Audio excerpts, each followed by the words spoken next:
اعوذ باللہ من الشیطان الرجیم بسم اللہ الرحمن الرحیم یا ایہا الذین آمنوا اتقوا اللہ ولتنظر نفس ما قدمت لغد واتقوا اللہ ان اللہ خبیر بما تعملون ولا تکونوا کالذین نسوا اللہ فأنساهم أنفسهم أولئك هم الفاسقون لا يستوي أصحاب النار وأصحاب الجنة هم الفائزون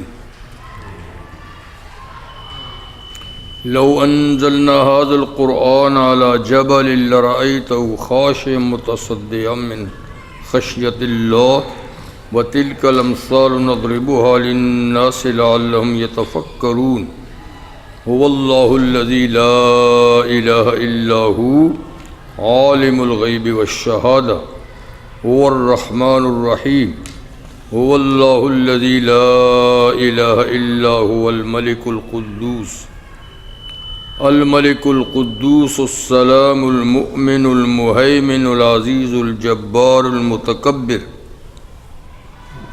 سبحان اللہ عما یشرکون هو اللہ الخالق البارئ المصور له الاسماء الحسنى یسبح له ما فی السماوات والارض وهو العزیز الحکیم صدق اللہ العظیم۔ سورۃ الحشر کا آخری رکوع آیہ نمبر 19 سے لے کر 24 تک آیات میں نے آپ کے سامنے تلاوت کی۔ سورۃ الحشر میں پہلے بنی نذیر یہودیوں کی جلاوطنی کا ذکر ہوا اور ان سے حاصل ہونے والے مال فے کی تقسیم اور اس کے مستحقین کے احکامات بیان ہوئے، اور پھر اس کے بعد منافقین اور یہودیوں کے گٹھ جوڑ کا ذکر اللہ نے فرمایا اور مسلمانوں کو تسلی دی کہ اس سے کچھ حاصل نہیں ہوگا، اور ان لوگوں میں دم خم نہیں کہ وہ تمہارا مقابلہ کر سکیں، تو ان کے دلوں میں تمہارا رعب اللہ سے بھی زیادہ ہے، ان سے زیادہ ڈرتے ہیں۔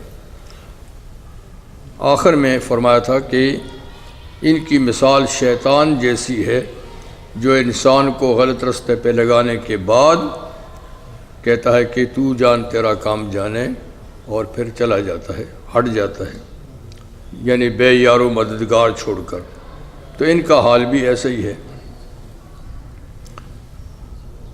اب جو آیات تلاوت کی یہ اہل ایمان سے متعلق ہیں اور ان میں خطاب مومنوں سے ہے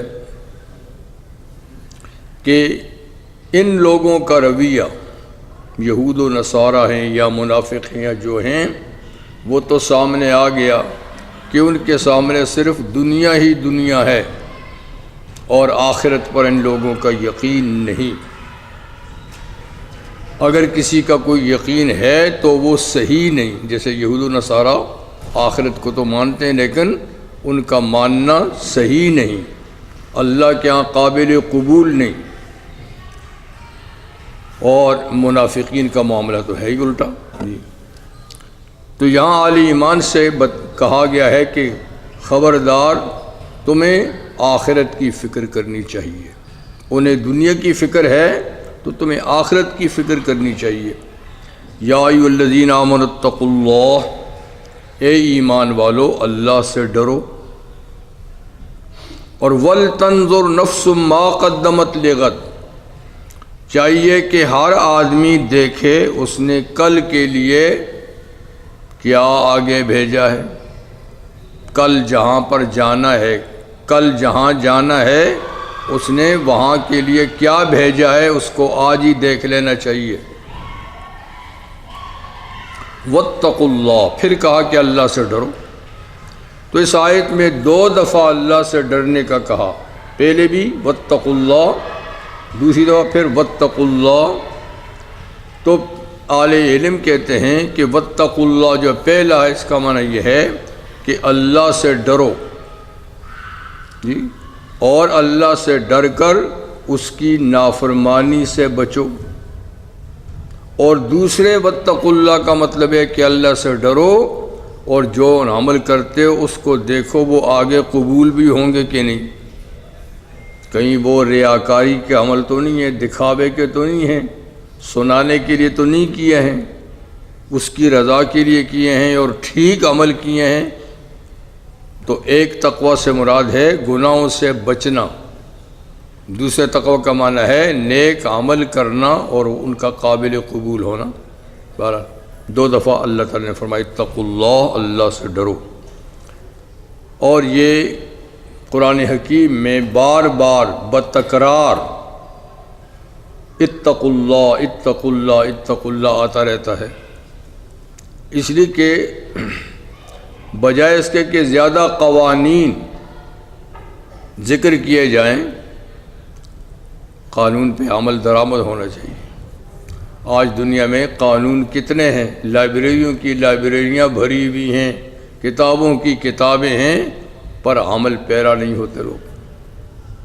تو زیادہ قانون بنانے اس کے بجائے یہ کہ قانون پہ عمل کیا جائے. قانون تھوڑے ہوں، جامع ہوں، عمل ہو، دنیا میں امن قائم ہوگا. اور زیادہ سے زیادہ بناتے چلے جائیں لیکن اس پہ عمل کوئی نہ کرتا ہو تو کیا فائدہ ہوا. اس لیے قرآن حکیم میں قوانین کم دیے ہیں لیکن ان پہ عمل کے لیے بار بار واتقوا اللہ کہا کہ خدا سے ڈرو. ان کی باز پرس ہوگی. دنیا میں قانون شکنی کی سزا سے اگر بچ گئے تو بچ جاؤ گے، لیکن اللہ کے ہاں تو نہیں بچ سکو گے. وہاں تو بھاگنے کی جگہ ہے ہی نہیں، کہاں جاؤ گے. دوسری بات یہ فرمائی کہ وَلْتَنْظُرْ نَفْسٌ مَا قَدَّمَتْ لِغَدٍ، چاہیے کہ آدمی دیکھے اس نے کل کے لیے کیا بھیجا ہے. تو غد کہتے ہیں آنے والے دن کو، جو رات کے بعد دن آتا ہے اس کو عربی میں غد کہتے ہیں. ہم کہتے ہیں کل، لیکن ہم گزرے ہوئے کو بھی کل کہتے ہیں، گزرے کو بھی گزرا ہوا کل، آنے والا کل، تو کل دونوں کو. لیکن عربی میں آنے والے دن کو غد کے دن سے، کل کا دن جو آئے گا وہ غد ہے جی. ہاں بسوم غدن یعنی کل کے دن کے روزے کی، تو غد آنے والے دن، ٹھیک ہے نا. اور کبھی مطلقاً وقت کو بھی غد کہتے ہیں عربی میں، یعنی کل نہیں، سارا وقت، سب ٹائم کو بھی کبھی غد کے دیتے ہیں، لیکن آنے والے دن کو غد کہتے ہیں. تو اب یہاں کل سے کیا مراد ہے؟ یہ جو آج کی رات کے بعد جو کل آئے گا نہیں، اس سے قیامت کا دن مراد ہے. وَلْتَنْظُرْ نَفْسٌ مَا قَدَّمَتْ لِغَدٍ، آدمی کو دیکھنا چاہیے کہ اس نے کل یعنی قیامت کے دن کے لیے، آخرت کے دن کے لیے کیا تیاری کی. اس لیے کہ دن 2 ہیں، ایک آج ہے یعنی دنیا، ایک کل ہوگا یعنی آخرت. یعنی ہمارے لحاظ سے تو دن رات چلے جا رہے ہیں نا، لیکن اللہ کے ہاں یہ دنیا بھی ایک دن ہے، دنیا بھی ایک دن ہے. اور اس دن کے بعد دوسرا دن جو آئے گا وہ آخرت ہے. تو یعنی ہر آدمی کو دیکھنا چاہیے کہ اس نے دنیا سے آخرت کے لیے کیا آگے بھیجا ہے، دنیا سے آخرت کے لیے کیا آگے بھیجا ہے. اس لیے کہ انسان سفر کی حالت میں ہے، انسان مقیم نہیں ہے، سفر کی حالت میں ہے. کہیں سے آیا ہے، کہاں سے آیا ہے اس کا ہمیں پتہ نہیں. انسان کہاں سے چلا ہے ہمیں اس کا پتہ نہیں، لیکن چلتے چلتے یہاں اس دن تک ہم پہنچے ہیں. لیکن سفر ختم نہیں، سفر جاری ہے. اور اس دن کے بعد ابھی کل دوسرا دن آنے والا ہے آخرت کا. کل کے دن اور آج کے دن کے درمیان ایک ویٹنگ روم بھی ہے. کل تک جانے سے پہلے، یہاں سے جانے کے بعد ویٹنگ روم بھی ہے، اور وہ ہے قبر کی زندگی، برزخ۔ عالم برزخ جو ہے وہ انتظار گاہ ہے، معمولی جانچ پڑتال وہاں بھی ہوگی،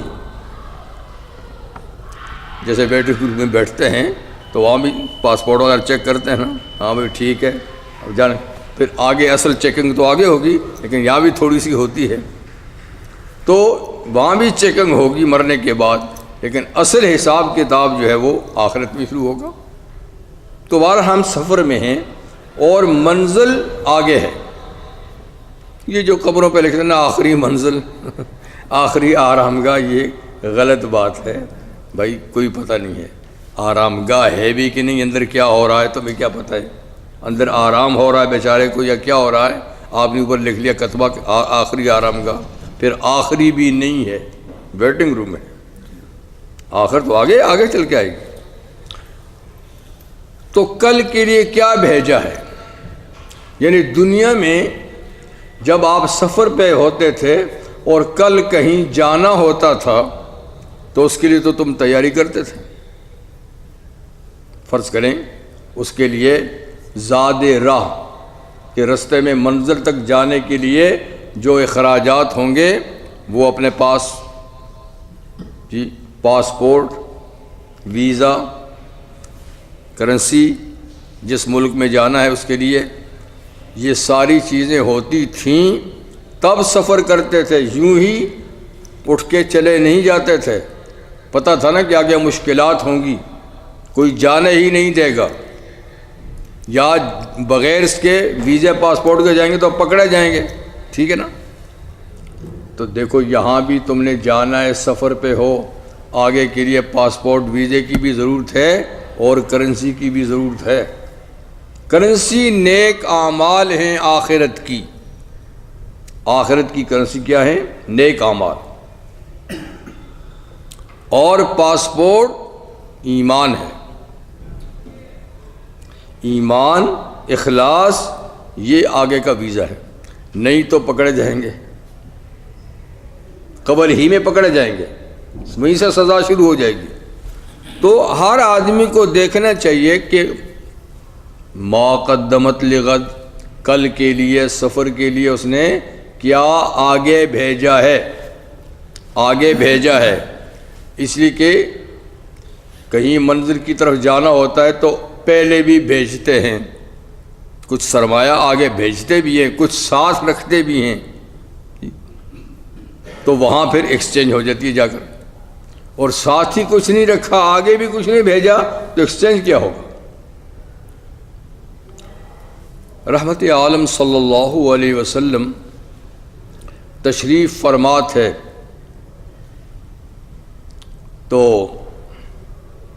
اچانک کچھ لوگ آئے جن کی حالت بڑی شکستہ بد تھی، پاؤں میں جوتا نہیں تھا، کپڑے پھٹے پرانے تھے، اور تلواریں انہوں نے اپنے گلے میں لٹکائی ہوئی تھیں، گویا وہ مجاہدین تھے لیکن مالی لحاظ سے بڑے شکستہ تھے، فرا کہ اس میں زیادہ تر قبیلے مضر کے لوگ تھے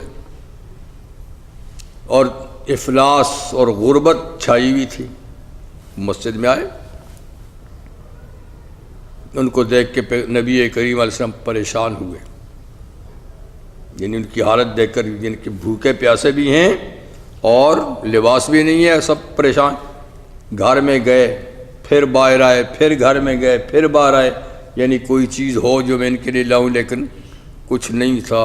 اتنے میں زوال کا ٹائم ہو گیا، زور کا وقت داخل ہو گیا۔ حضرت بلال سے کہا بلال آذان دو، حضرت بلال نے آذان دی اور لوگ نماز کے لیے، زور کی نماز کے لیے تشریف لائے۔ نماز پڑھانے کے بعد حضور صلی اللہ علیہ وسلم نے مختصر سا خطبہ دیا، لیکچر دیا، اور آپ نے فرمایا کہ یہ سورہ آل عمران کی ایک آیت تلاوت فرمائی، یا ایھا الذین آمنوا اتقوا اللہ، اے لوگو اللہ سے ڈرو، اور جیسے ڈرنے کا حق ہے، وَلَا تَمُوتُنَّ إِلَّا وَأَنْتُم مُّسْلِمُونَ، اس طرح اور آیت، اور ساتھ میں یہ آیت پڑھی، یا ایھا الذین آمنوا اتقوا اللہ وَلْتَنظُرْ نَفْسٌ مَّا قَدَّمَتْ لِغَدٍ، ہر آدمی کو دیکھنا چاہیے کہ کل کے لیے کیا بھیجا ہے۔ صحابہ سمجھ گئے کہ کس موضوع پہ بات ہو رہی ہے، پھر آپ نے صدقے کی ترغیب دی تو صحابہ سمجھ گئے تھے، اٹھے اور گھروں میں گئے، جن کے گھروں میں جو کچھ تھا دینے کے لیے وہ لے کر آئے۔ ایک صاحب تو اتنا مال لائے، سکے تھے نا اس زمانے میں، نوٹ تو نہیں ہے، تو تھیلی مشکل سے اٹھا کے لائے، اتنے پیسے، بڑی تھیلی لا کے رکھی۔ تھوڑی دیر میں 2 ڈھیر لگ گئے، ایک کپڑوں کا، ایک اناج کا، کھانے کا۔ تو حضور صلی اللہ علیہ وسلم صحابی فرماتے ہیں کہ اب چہرے ایسا چمکنے لگا جیسے کہ سونے کا ٹکڑا ہو۔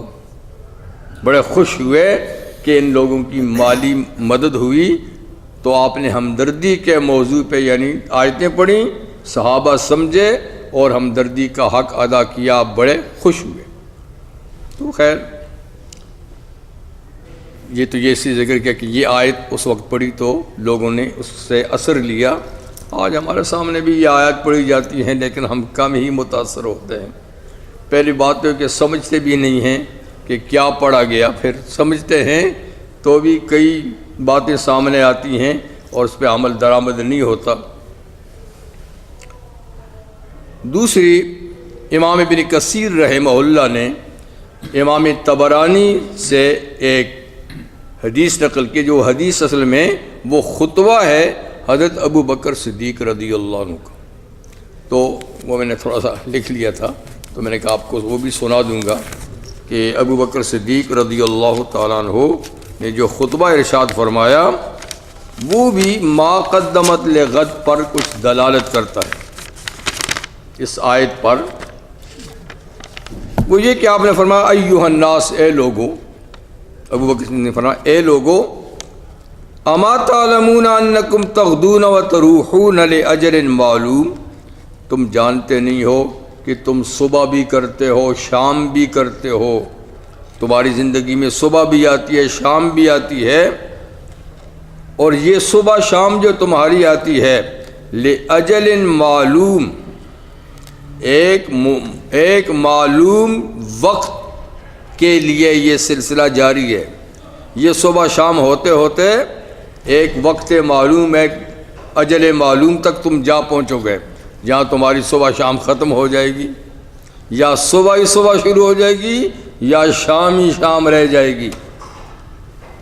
فمن استطاع ان یقضی الاجل فی عمل اللہ، جو تم میں سے طاقت رکھتا ہے، کر سکتا ہے کہ وہ اپنے اس مقررہ ٹائم کو جو اللہ نے دنیا میں دیا ہے اس کو ختم کر دے، فی عمل اللہ، اللہ کے کاموں میں، اللہ کے کاموں میں اس دن رات کو جو ختم کر دے، فلیقضی، اس کو انہی کاموں میں خرچ کرنا چاہیے، انہی کاموں میں خرچ کرنا چاہیے۔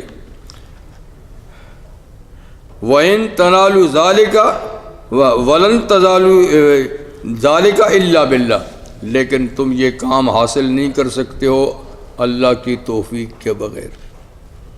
یہ دن رات جو کٹتے ہیں گزرتے ہیں، یہ اللہ کی توفیق سے ہی اللہ کے کاموں میں کٹ سکتے ہیں، ورنہ تم اپنے اختیار سے ان کو نہیں کاٹ سکتے۔ ورنہ ساری دنیا کو دیکھو نا، ان کے دن رات کن کاموں میں کٹتے ہیں، یہ بھی تو دیکھیے جی۔ وَإِنَّ قَوْمًا جَعَلُوا أَجَالَهُمْ لِغَيْرِهِمْ، یہ بڑی بات پتہ کی بات فرماتے ہیں کہ کچھ لوگ ایسے ہیں جنہوں نے اپنے ان اوقات کو، یہ جو وقت زندگی کا خدا نے دیا ہے، ان کو وہ دوسروں کے لیے خرچ کرتے ہیں۔ کچھ لوگ جعلوا آجالہم، انہوں نے کر دیا ہے اپنی اس مقررہ زندگی کے وقتوں کو لغیرہم، دوسروں کے لیے، اپنے لیے کچھ نہیں کرتے، دوسروں کے لیے سارا دن رات خرچ کرتے ہیں، اپنے لیے کچھ نہیں کرتے، اپنے ہاتھ ان کے خالی ہیں۔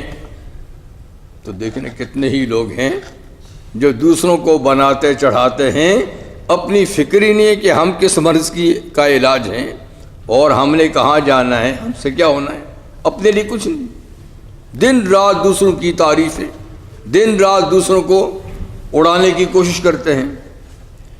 قدیموا علی ما قدموا، پھر این الجبارون، سوچو تو وہ بڑے بڑے ظالم اور جابر بادشاہ کہاں گئے جنہوں نے دنیا کو فتح کیا، شہروں کو بگاڑا، نئی آبادیاں آباد کیں، اگلوں کو انہوں نے ختم کیا۔ کہاں ہیں الجبارون الاولون، یعنی جن کا دبدبہ تھا، جن کا نام تھا، جن کا روب تھا، جن کی شان تھی جی، آج وہ پتھروں کے ڈھیر کے نیچے پڑے ہوئے ہیں، کہیں پتھروں کے ڈھیر کے نیچے پڑے ہوئے ہیں، کوئی نام نہ گورے سکندر نہ ہے قبر دارا، مٹے نامیوں کے نشان کیسے کیسے، قبروں کا بھی پتہ نہیں ہے جی۔ غرور تھا جب ان کے جلوس آتے تھے، ہٹو بچوں کی تھی صدا، رستہ دو، فلاں آ رہے ہیں فلاں آ رہے ہیں، غرور تھا، نمود تھی، ہٹو بچوں کی تھی صدا۔ اب آپ کو بتاؤں کیا، قبر کا بھی پتہ نہیں، قبر کا بھی پتہ نہیں۔ این الجبارون الاولون، یعنی تم تو کس کھاتے میں ہو؟ وہ بڑے بڑے سکندر دارا، بڑے بڑے حکمران کہاں ہیں؟ کہتے ہیں ھذا کتاب اللہ، ابو بکر فرماتے ہیں یہ دیکھو یہ اللہ کی کتاب ہے، لا تفنا عجائبہ، اس کے عجائبات کبھی ختم نہیں ہوں گے، یہ ہمیشہ تر و تازہ سرسبز و شاداب رہے گی، اس کی چمک دمک کبھی ختم نہیں ہوگی، یہ کتاب اللہ کی کتاب ہے، اس کے عجائبات فنا نہیں ہوں گے۔ فاستضیئوا منہ، اسی سے روشنی حاصل کرو، یہ آپ کی روشنیاں ختم ہو جائیں گی، یہ عارضی ہیں، جن سے آپ روشنی حاصل کرتے ہیں یہ عارضی ہیں، اسی سے روشنی حاصل کرو، یہ تمہاری اس دنیا کو بھی روشن کرے گی، قبر کو بھی روشن کرے گی، حشر کو بھی روشن کرے گی۔ پھر فرمایا لا خیر فی قول لا یراد بہ وجہ اللہ، اس بات میں کوئی خیر نہیں جس بات کے کہنے میں اللہ کی رضا پیش نظر نہ ہو، یعنی آدمی جو بات کہے تو خدا کو راضی کرنا سامنے ہو، یہ بات اللہ کو راضی کرنے کے لیے کہہ رہا ہوں۔ اور اس مال میں کوئی خیر نہیں جو اللہ کے رستے میں خرچ نہ ہو، اس بات میں کوئی بھلائی نہیں جس سے اللہ کی رضا مقصود نہیں، اور اس مال میں کوئی خیر نہیں جو اللہ کے رستے میں خرچ نہ ہو، اور اس آدمی میں کوئی خیر نہیں جس کی جہالت اس کے حلم پر غالب ہو، جس کا جاہل پن اس کے حلم تدبر جی اس کی بردباری پر اس کی جہالت غالب ہو، اس میں کوئی۔ اور لا خیر فی من یخاف فی اللہ لومۃ لائم، اس آدمی میں بھی کوئی خیر نہیں جو اللہ کے بارے میں لوگوں کی ملامت سے ڈرتا ہے، اللہ کے بارے میں لوگوں کی ملامت سے ڈرتا ہے کہ میں اللہ کے یہ کام کروں گا لوگ مجھے ملامت کریں گے، ٹھیک ہے؟ تو لوگوں سے ڈر کے اللہ کا کام چھوڑتا ہے کہ لوگ ملامت کریں گے، اس میں کوئی بھلائی نہیں، کیونکہ مومن وہ ہے لا یخافون فی اللہ لومۃ لائم، جو اللہ کے بارے میں کسی ملامت کرنے والے کی ملامت سے نہیں ڈرتے، ساری دنیا مل کر کہے کہ یہ کیا کر رہا ہے، ایسے کیوں کر رہا ہے، لیکن وہ سمجھتا ہے کہ میں اللہ کے لیے کر رہا ہوں تو اس کو کوئی پرواہ نہیں، تم کہتے رہو میں تو کرتا رہوں گا۔ لیکن ہم کتنے ہیں جو ملامت کے ڈر سے کام چھوڑ دیتے ہیں کہ لوگ کہیں گے وہ کیا کر رہا ہے، اس سے اللہ کا کام چھوڑ دیتے ہیں۔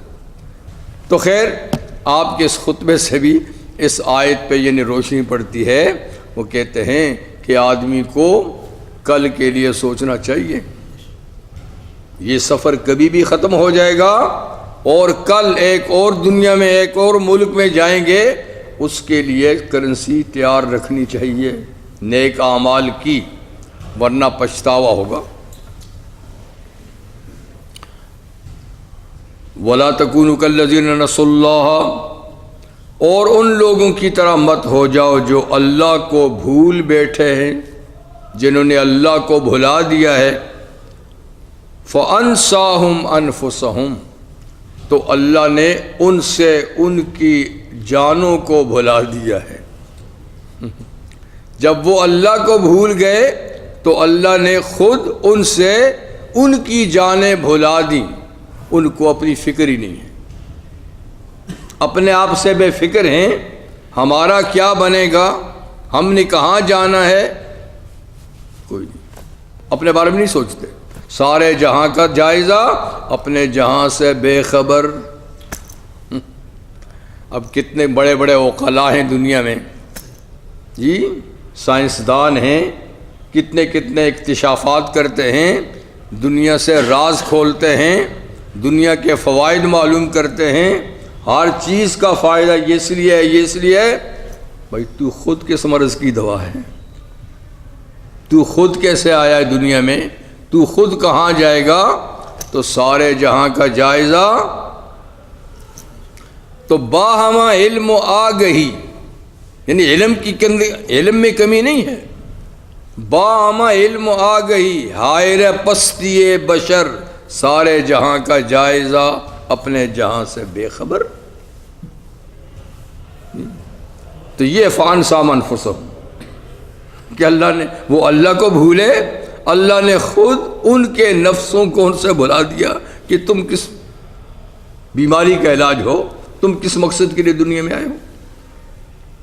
اولئک هم الفاسقون، یہ لوگ فاسق ہیں، یہ لوگ فاسق ہیں، گناہگار ہیں۔ جی یہاں فاسق سے کافر مراد ہیں، جن بالکل بھولے ہوئے نا، لیکن کیا کریں، آپ کسی درجے میں اہل ایمان بھی اپنے آپ کو بھولے ہوئے ہیں، ان کو بھی اپنی فکر نہیں ہے۔ لیکن یعنی یہ بات یاد رکھنی چاہیے کہ لا یستوی اصحاب النار و اصحاب الجنہ، جماعتیں دو ہی ہیں، جماعتیں اس لیے کہ منزلیں دو ہیں، منزلیں آگے دو ہیں، ایک جنت ہے، ایک دوزخ ہے، جہاں سٹاپ ہو جائے گا، جہاں سے آگے سفر پھر نہیں۔ تو جو اصحاب النار ہوں گے، دوزخ والے ہوں گے، جن کی آخری منزل دوزخ ہوگی، وہ ان کے ساتھ برابر نہیں ہیں جن کی آخری منزل جنت ہوگی، اس لیے کہ اصحاب الجنت هم الفائزون، جنت والے تو کامیاب ہوں گے، وہ ناکام ہوں گے، اور ایسے کامیاب ہوں گے کہ اب کبھی ناکامی آئے گی نہیں۔ اللہ تعالیٰ فرماتے ہیں فمن زحزح عن النار وادخل الجنت فقد فاز، جو جہنم سے بچا لیا گیا، جنت میں پہنچا دیا گیا، بس وہ کامیاب ہو گیا، اب وہ کبھی ناکام نہیں ہوگا، کبھی ناکام نہیں ہوگا۔ تو اس نے فرمایا یاد رکھو یہ دونوں طبقے برابر نہیں ہیں، دنیا میں برابر چل رہے ہیں، یہاں نیک اور بد ایک ہی طرح استفادہ کر رہے ہیں اللہ تعالیٰ کی دی ہوئی زندگی سے، اس کی نعمتوں سے، لیکن آخرت میں برابر نہیں ہوں گے، وہاں نوازشیں صرف اپنوں پر ہوں گی، غیروں پہ نوازش نہیں ہوگی۔ آگے قرآن حکیم کے بارے میں فرماتے ہیں لو انزلنا ھذا القرآن علی جبل، قرآن ایک ایسی کتاب ہے کہ اگر یہ پہاڑ پہ نازل کی جاتی تو وہ بھی متاثر ہوئے بغیر نہ رہتا، لیکن افسوس کی بات ہے کہ انسانوں پہ نازل ہوئی ہے اور وہ اس سے کوئی اثر ہی نہیں لیتے، کوئی اثر، یعنی کافر تو چونکہ مانتے ہی نہیں ہیں اس لیے وہ اثر نہیں لیتے کیونکہ وہ مانتے ہی نہیں ہیں، لیکن اہل ایمان جو اس کو اللہ کی کلام سمجھتے ہیں، کتاب سمجھتے ہیں، تو وہ کتنا اثر اس سے قبول کرتے ہیں، یہ بھی تو دیکھنے کی بات ہے۔ کفر کی بات تو چھوڑیے، اسلام کی بات ہے، مسلمان کتنے متاثر ہوتے ہیں، اور یہ نہیں کہ اس میں اثر پیدا کرنے والی وہ چیز نہیں، چیز موجود ہے آج بھی، قرآن میں آج بھی اثر پیدا کرنے کی صلاحیت موجود ہے، لیکن اثر قبول کرنے والے دل ہی نہیں ہیں جن پہ۔ اب بارش جو ہے وہ اپنا اثر آج بھی دکھاتی ہے، لیکن اس کے لیے زمین ہونی چاہیے نا۔ نرم عمدہ زمین ہے، بارش پڑتی ہے، قبول کرتی ہے، اور اس سے پھول اور اناج اور اس سے سبزہ اگتا ہے۔ لیکن پتھر پہ جب برستی ہے، یعنی ریت والی زمین پہ برستی ہے، تو بارش تو وہی ہے، قطرے تو وہی ہیں، اثر تو اس کے اندر وہی ہے، لیکن آگے زمین میں اثر نہیں، کچھ بھی نہیں ہوتا، کچھ بھی نہیں ہوتا۔ تو اس لیے قرآن نے اپنا اثر چھوڑا، یعنی اپنے اسلاف اور بزرگوں کی زندگیوں کو پڑھ کے دیکھیں، جب وہ کفر سے اسلام میں آئے اور قرآن مجید انہوں نے پڑھا اور سمجھا اور عمل کیا، ان کی زندگیاں کیسے بدلی، کیا تھے اور کیا ہو گئے۔ ایک شاعر ہیں جو بڑے زمانے تک یعنی کفر میں تھے، اور پھر اللہ نے ان کو توفیق دی تو انہوں نے شاعری چھوڑ دی تھی پھر، اور بڑے معنوی شاعر تھے۔ کسی نے کہا آپ تو بڑے شعر کہا کرتے تھے، اب آپ جب سے مسلمان ہوئے تو اس نے کہا جب سے قرآن حکیم سے تعلق ہوا ہے، اس کے مقابلے میں وہ کیا چیز ہے جو ہم خرافات کہتے تھے۔ پھر کہتے ہیں انہوں نے ایک ہی شعر کہا مسلمان ہونے کے بعد، الا کل شیء ما خلا اللہ باطل وکل نعیم لا محالۃ الزائل، کہ خبردار اللہ کے سوا ہر چیز فانی ہے، اور جو دنیا میں جتنی نعمتیں ہیں یہ ختم ہو جائیں گی، یہ سدا بہار نہیں ہے، ان پہ خزاں آئے گی۔ یہ ایک شعر انہوں نے پھر کہا، اس کے بعد شعر و شاعری چھوڑ گیا۔ قرآن کے ہوتے ہوئے شرم آتی ہے اشعار کہوں۔ تو زندگی میں انقلاب آیا، تبدیل ہو گئے جی۔ ڈاکو تھے، چور تھے، زانی تھے، ہر قسم کی خرابیاں تھیں۔ جب اس کی بارش برسی، دل پہ برسی اور دل نے قبول کی، تو وہ اللہ کے ولی بن گئے، عالم اور فاضل بن گئے۔ امام عبداللہ بن مبارک، آپ پتہ ہے عبداللہ بن مبارک کتنے بڑے محدث، فقیہ، مجاہد، ایک ہی بات نہیں بہت خوبیوں کے مالک، امام ابو حنیفہ کے شاگرد رشید، امام بخاری کے استاد گرامی، ہر کسی پہ لوگوں نے انگلی اٹھائی، لیکن عبداللہ بن مبارک پہ کسی نے انگلی نہیں اٹھائی، ایسا محدث۔ لیکن ان کی جوانی کی زندگی کیا تھی؟ پیانو بجاتے تھے، ہاں، دوستوں کے جھرمٹ میں، دوستوں کے، اور مالدار تو تھے، اس لیے کہ ان کے باپ مبارک، ان کی مبارک کے دینداری کا یہ پھل تھا اصل میں عبداللہ، لیکن پہلی زندگی اچھی نہیں تھی، پھر انقلاب آیا۔ تو مبارک اصل میں بیچارے ایک باغ کے مالی تھے، باغ تھا کسی قاضی کا، جج کا، تو اس میں مالی تھے۔ ایک دن جج صاحب باغ میں گئے، کہا مبارک کوئی پھل توڑ کے لاؤ، ذرا میٹھا لانا۔ مبارک بھی تو کوئی پھل انگور کا یا جو بھی تھا وہ لایا۔ اس نے کہا یار یہ تو میٹھا نہیں ہے، کوئی میٹھا والا لاؤ۔ وہ دوسرا لایا، کہا یہ بھی نہیں ہے، پھر تیسرا آیا، پھر بھی ہے۔ تو جج صاحب نے ڈانٹ دیا مبارک کو، مبارک اتنے عرصے سے تم باغ کے مالی ہو، تمہیں پتہ نہیں کون سے درخت کا پھل میٹھا ہے؟ اس نے کہا جناب آپ نے مجھے ٹیسٹ کرنے کے لیے رکھا تھا یا پانی دینے کے لیے رکھا تھا؟ مجھے باغ کے سنبھالنے کے لیے، پانی دینے کے لیے، حفاظت کے لیے رکھا تھا، یا پھلوں کو ٹیسٹ کرنے کے لیے کہ کہاں میٹھا ہے؟ کیا کہتے ہو، اتنا عرصہ باغ میں رہو تو تم نے کوئی پھل، بخدا کبھی پھل کو چکھا نہیں ہے، کس درخت کا پھل کیسا ہوتا ہے، میں تو صرف پانی دیتا تھا، حفاظت کرتا تھا۔ جج بڑا متاثر ہوا اور اس نے کہا مبارک ایک مشکل میں پھنسا ہوا ہوں، تو اس کو حل کرو، تم بڑے سمجھدار آدمی لگتے ہو۔ ہم جیسا تو کہتے ہیں یہ بڑا بے وقوف آدمی ہے، اتنے عرصے سے باغ میں ہے اور پھل نہیں چکھا، ہم اس کو حماقت سمجھتے ہیں۔ جج نے کہا بڑا سمجھدار آدمی لگتے ہو، میں ایک مسئلے میں پھنسا ہوا ہوں، حل بتاؤ۔ اس نے کہا آپ جج ہیں، لوگوں کے فیصلے کرتے ہیں، میں ایک مالی ہوں، باغ کو پانی دیتا ہوں، میری کیا اوقات اور مجال ہے کہ آپ کا مسئلہ حل کروں گا۔ اس نے کہا نہیں مبارک، یہ مسئلہ آپ ہی حل کر سکتے ہو۔ جی پھر بتائیے کیا؟ کہا میری ایک بیٹی ہے، وکیلوں کے بھی رشتے آئے، جی ججوں سے بھی آئے، انجینئروں سے بھی آئے، ڈاکٹروں سے بھی آئے، یعنی میری پوزیشن کے جتنے لوگ ہیں ان کے گھروں سے اس کے لیے رشتے آئے، مگر وہ مانتی ہی نہیں ہے، جو آتے وہ انکار کر دیتی ہے۔ تو کہا جی اب میں کیا کر سکتا ہوں؟ کہا تم اجازت دو تو میں تمہارا نام پیش کر دوں بیٹی کے سامنے، تمہارا نام۔ اس نے کہا جناب بڑے بڑے لوگ، ان کے رشتے تو آپ کی بیٹی نے مسترد کیے ہیں، میں مالی،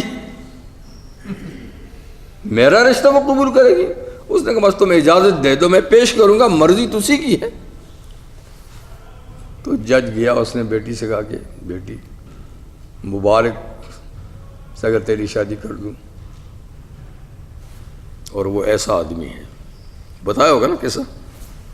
بیٹی خاموش ہوگی، ٹھیک ہے منظور ہے، اس لیے کہ بیٹی بھی ایماندار تھی نا، وہ بھی تو چاہتی تھی کہ کوئی ایماندار آدمی ملے۔ تو آپ نے جن لوگوں کے نام لیے تھے دولت مند تو ہیں، منصب والے تو ہیں، لیکن بڑی بیٹی سے شادی ہوگی مبارک۔ ظاہر بات ہے اکلوتی بیٹی تھی، جج صاحب کا انتقال ہے تو ساری دولت بیٹی کے نام کی ہوئی، تو مبارک کے وارے نیارے ہو گئے، دولت مند بن گیا، یہ باغ اسی کا ہو گیا، اس کی بیٹی یعنی بیوی کی وجہ سے۔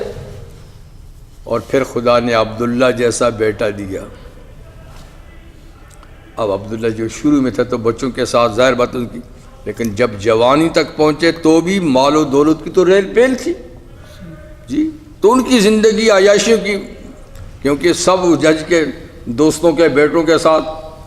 لیکن جب قرآن کی برسات پڑی دل پہ ایک دفعہ، اللہ نے بدلنا چاہا اس کو تو قرآن حکیم کی آیت سے بدلا۔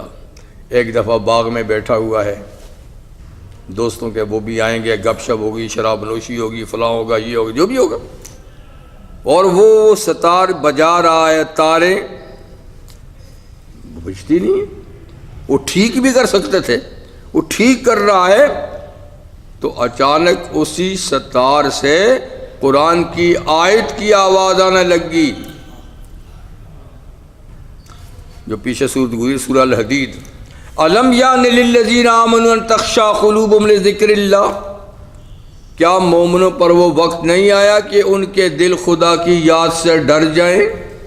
یہ آیت اب وہ بجانے کی کوشش کرتا ہے، وہاں سے آیت کی آواز آ رہی ہے، ٹھیک ہے۔ تو اسی آیت نے ایک اور ڈاکو کی زندگی بدلی، فضیل بن عیاض رحمہ اللہ۔ وہ کیسا میں نے بات سنایا تھا آپ کو، یہ نہیں سنایا تھا، یہ آج سنا رہا ہوں۔ اس آیت نے دو آدمیوں کی زندگیوں کو بدلا، ایک ڈاکو تھا اور دوسرا عیاش۔ فضیل کے دل پہ آیت پڑی، اس نے فوراً کہا الآن یا اللہ، اے اللہ وقت آ گیا ہے کہ تیری آیتوں سے دل ڈرے۔ سارا لوٹا ہوا مال واپس کیا، توبہ سچی کی، جا کر بغداد میں پڑھا، وہ بھی امام صاحب کا شاگرد ہے، اور پھر اپنے وقت کا بہت بڑا ولی تھا، مکہ میں منتقل ہو گیا فضیل بن عیاض رحمہ اللہ۔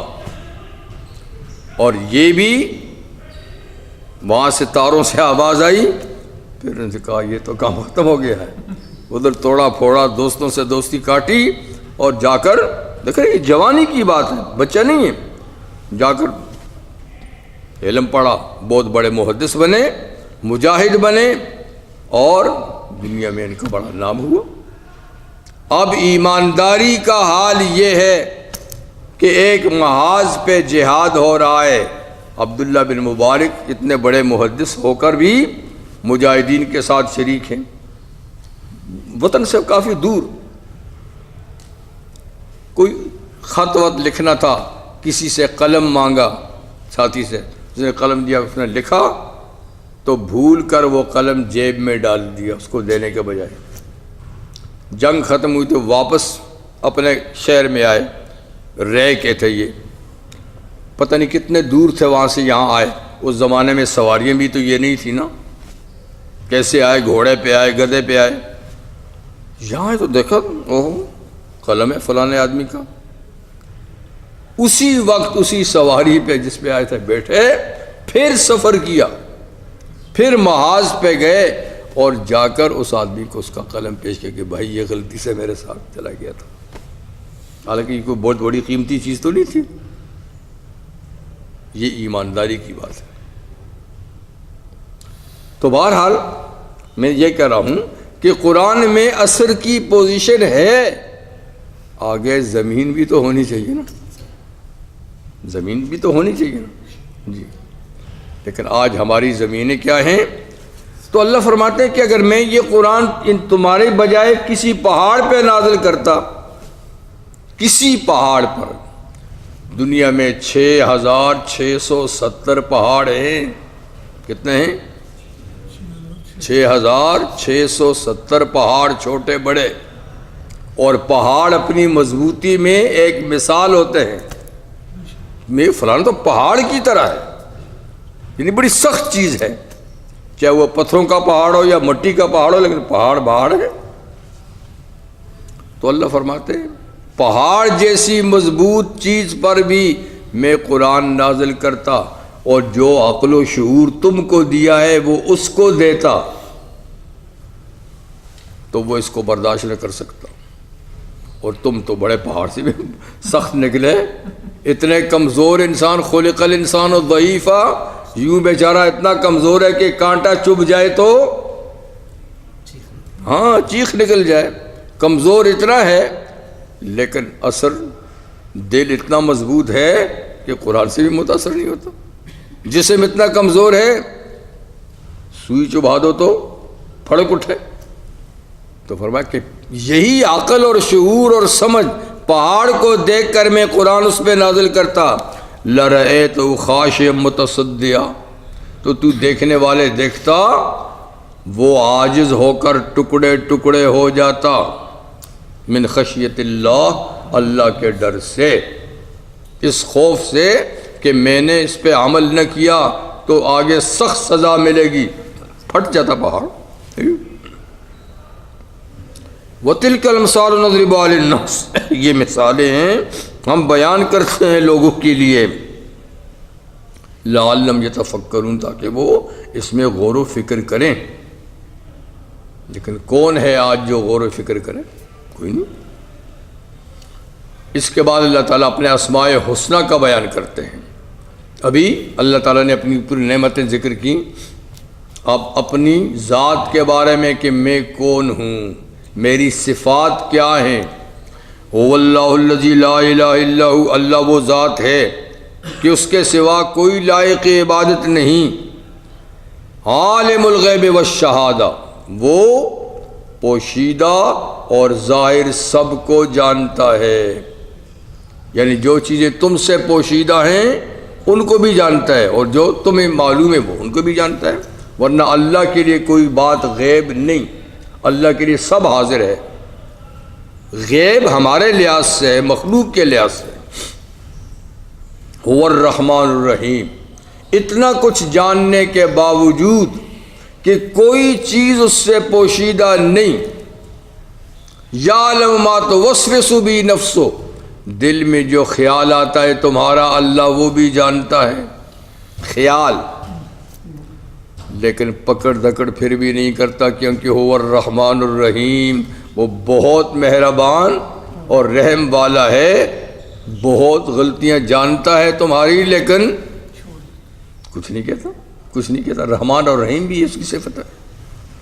هو اللہ الذی لا الہ الا هو، اللہ وہ ذات ہے جس کے سوا کوئی معبود نہیں۔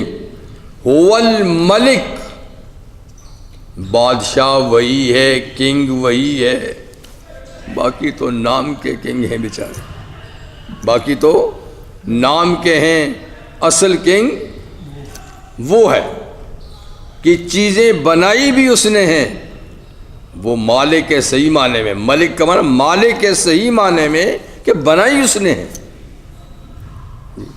هو الملک، وہی سچا بادشاہ ہے جس کی بادشاہی کو زوال نہیں، اور وہ توتی الملک من تشاء، تھوڑے وقت کے لیے کسی کو تھوڑی سی حکومت دے دیتا ہے، اور پھر تنزع الملک ممن تشاء، جس سے چاہتا ہے چھین بھی لیتا ہے، دے بھی دیتا ہے، چھین بھی لیتا ہے، لیکن اس سے کوئی چھین نہیں سکتا، اصل بادشاہی اسی کی ہے۔ القدوس، وہ تمام عیوب سے پاک ہے، قدوس پاک ہے۔ السلام، اور سلامتی والا ہے، خود سلامتی والا ہے، اوروں کو بھی سلامتی وہی دیتا ہے، اوروں کو بھی سلامتی وہی دیتا ہے۔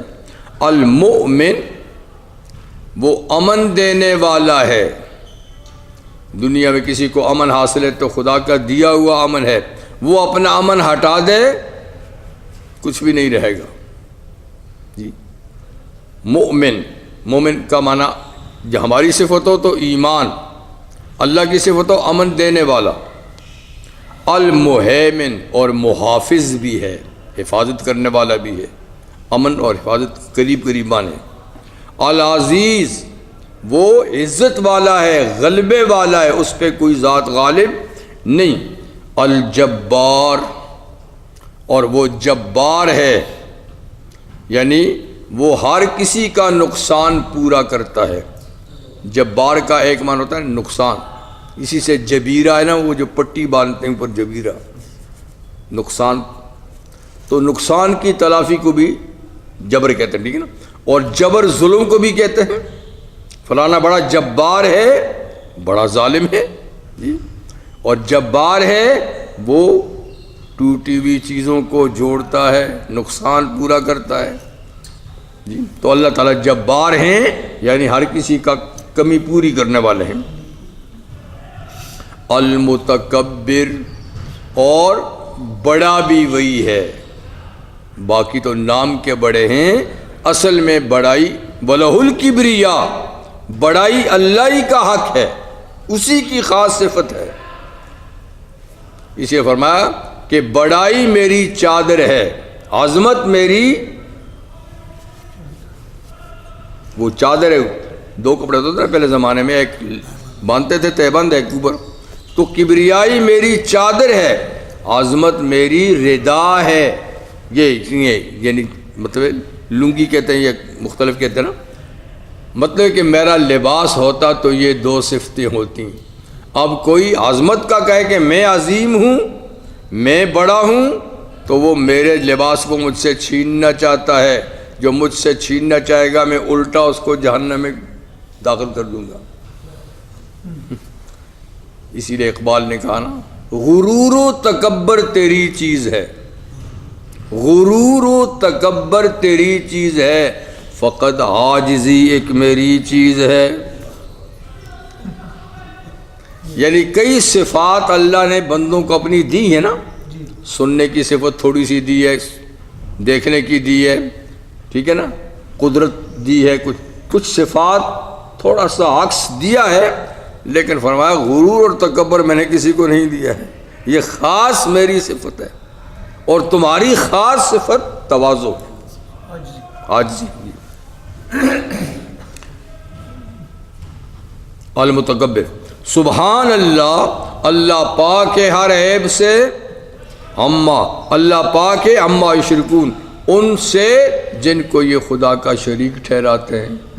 یہ بونے بونے ہاتھوں کے بنائے ہوئے بت، ان کو کہتے ہو یہ خدا ہے؟ خدا کتنا بلند ہے، یہ اللہ بہت اونچا ہے، پاک ہے ان سے، ان کو ٹھاکروں کو تم خدا کا یعنی شریک بناتے ہو؟ کیا چیزیں ہیں؟ تو اپنے ہاتھ سے بناتے ہو۔ هو اللہ الخالق، اللہ ہی پیدا کرنے والا ہے، اور عبادت کا مستحق بھی وہ ہوتا ہے جو پیدا کرے۔ الباری، اور وہی ہے بنانے والا سیدھا۔